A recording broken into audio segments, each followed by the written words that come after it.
Good morning, beloveds. My allergies are acting up a little bit. All right.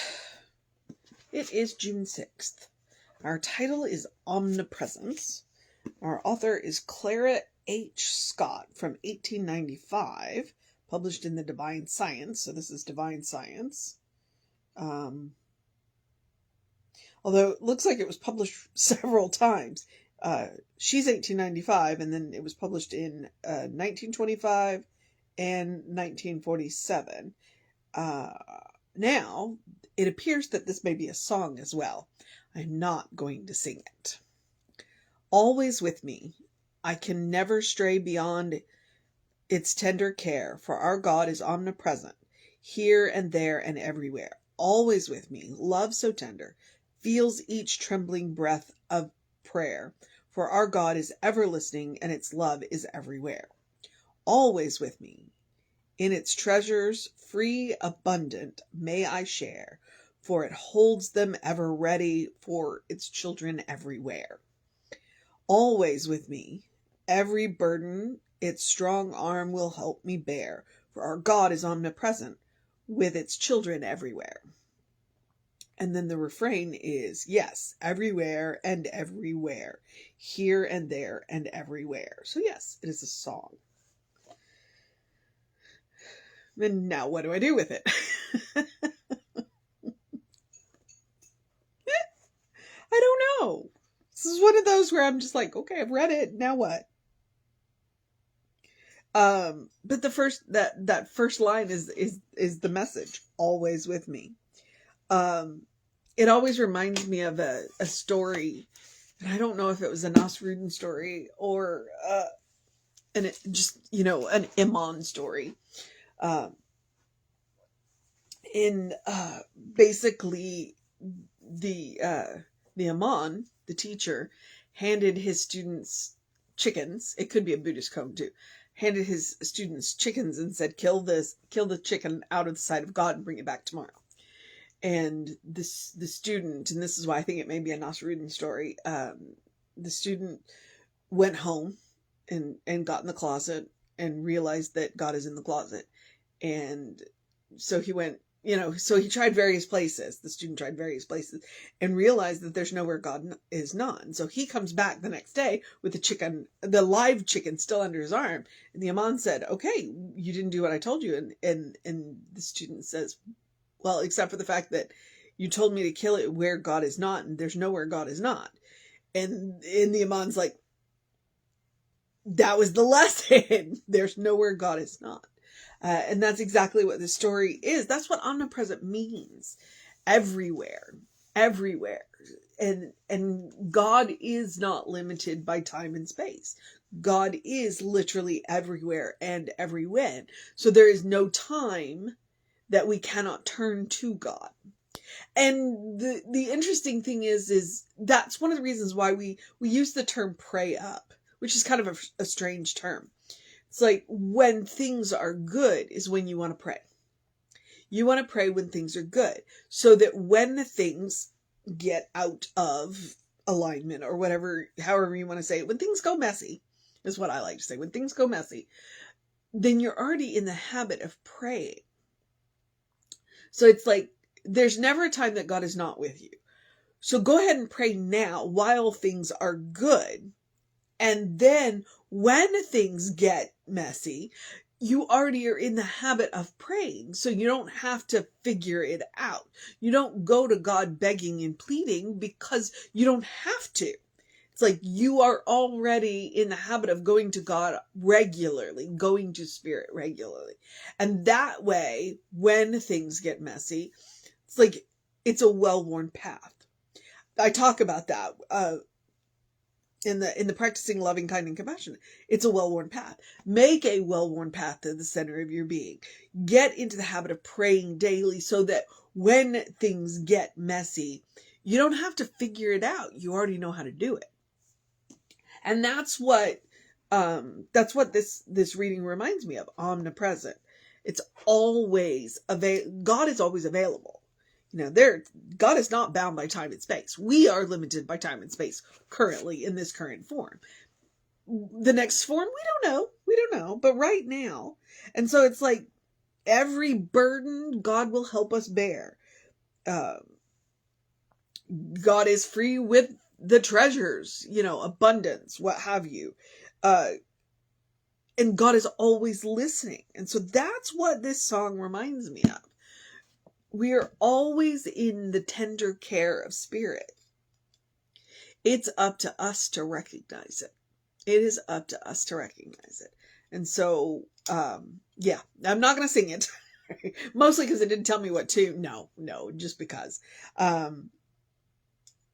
But that's sometimes, maybe that's something we can do. It's like, catch yourself in a moment and take something like that and chant it to yourself and read it to yourself. And then stretch your senses out and feel the divine around you. The mission today, should we choose to accept it, is to recognize the omnipresence of God. There is nowhere God is not. Hopefully you don't need a chicken exercise to figure that out. And the goal is to go there every day. To go there every day. To feel the divine presence. So that when things are messy, you can handle it. And also, when things are messy, you understand you're not doing it alone. For two reasons. One, God is always there, omnipresent. And two, you've found yourself a community to lean on. So that no matter what is going on, they're there for you. So, yeah, the Creative Life community is definitely, that's my tribe, and they've been there for me to lean on. And I am here for them to lean on. So, that's the mission. Always, always, always find your tribe. And remember that Spirit is omnipresent, not bound by time nor space, fully present in every point and moment, always.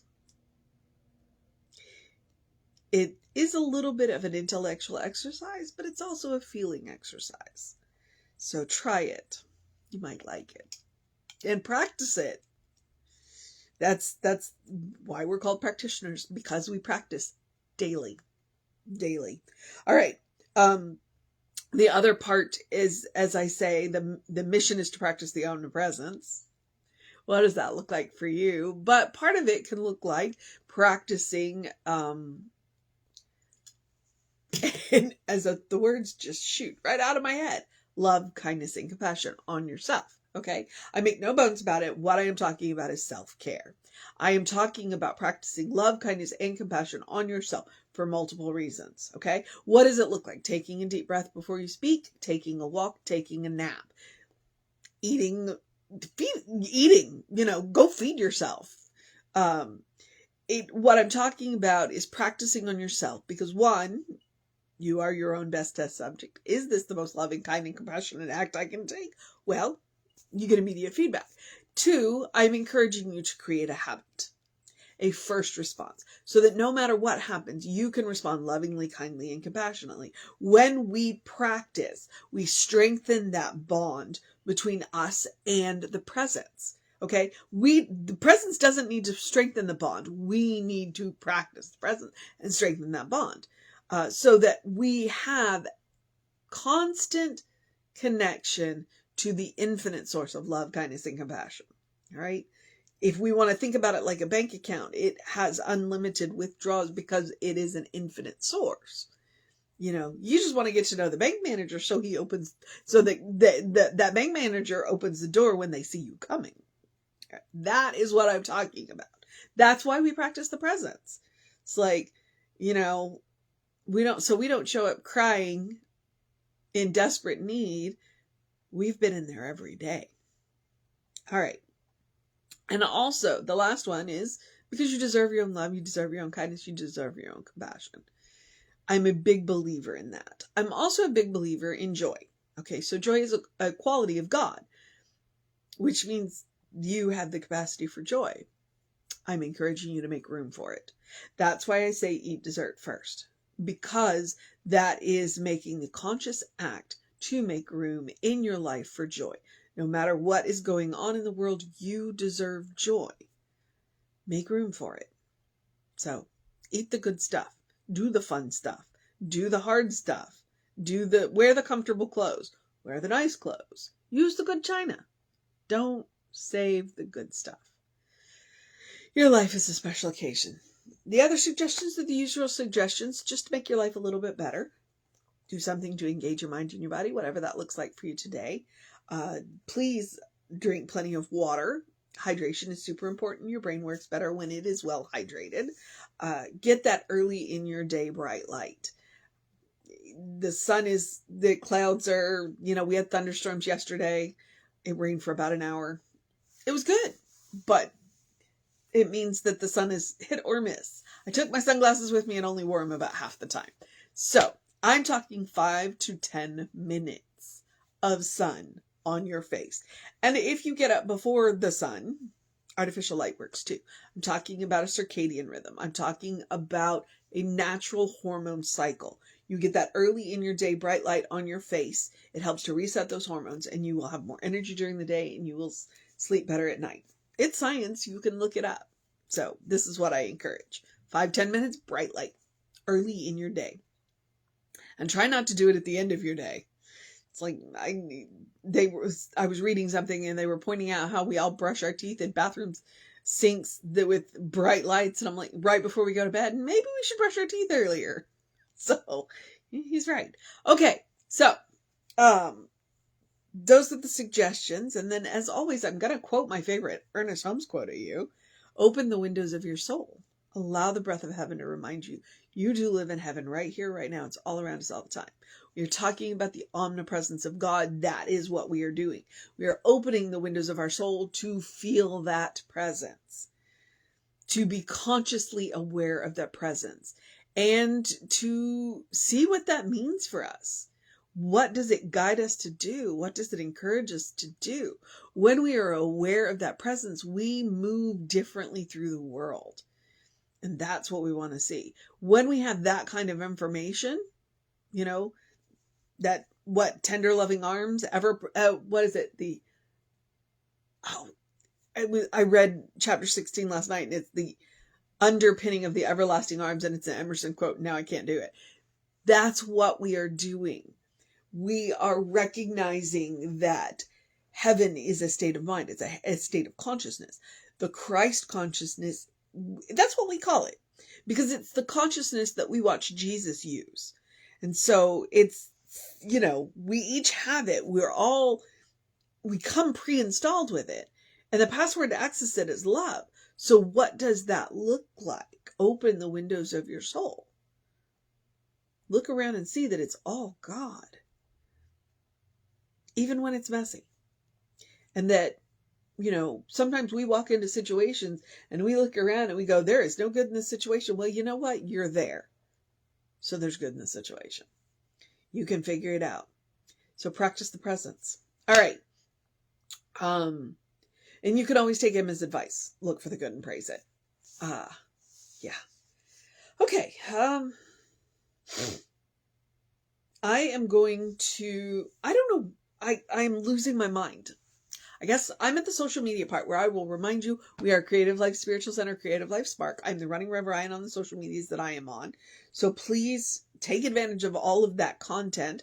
The YouTube channel, I'm very proud of the YouTube channel. We work really hard on that content. So please check that out. If you want to know what's going on with the center, then email info@creativelife.org. That will get you on the constant contact.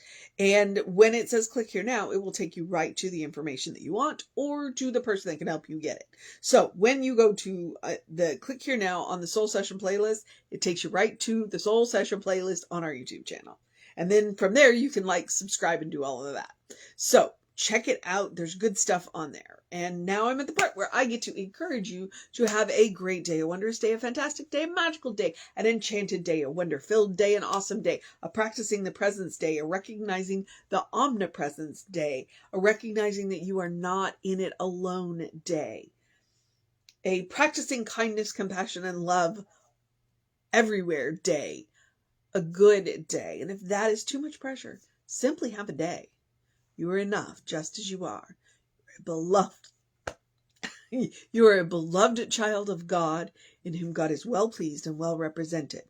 You are a divine spark a brilliant light. You are spirit in motion. You are God in action. You are a godling, as Reverend Jesse likes to call us. Know the truth of your being. That's part of practicing that omnipresence, recognizing who you are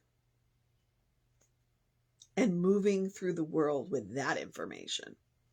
Trust me, it'll change the way you look at the world when you know who you are. All right. So I'm going to remind you, Reverend David should be on around 5 p.m. with you. I will be back with you around 9 a.m. Take care of yourself. Know that you are loved. And I will see you next time.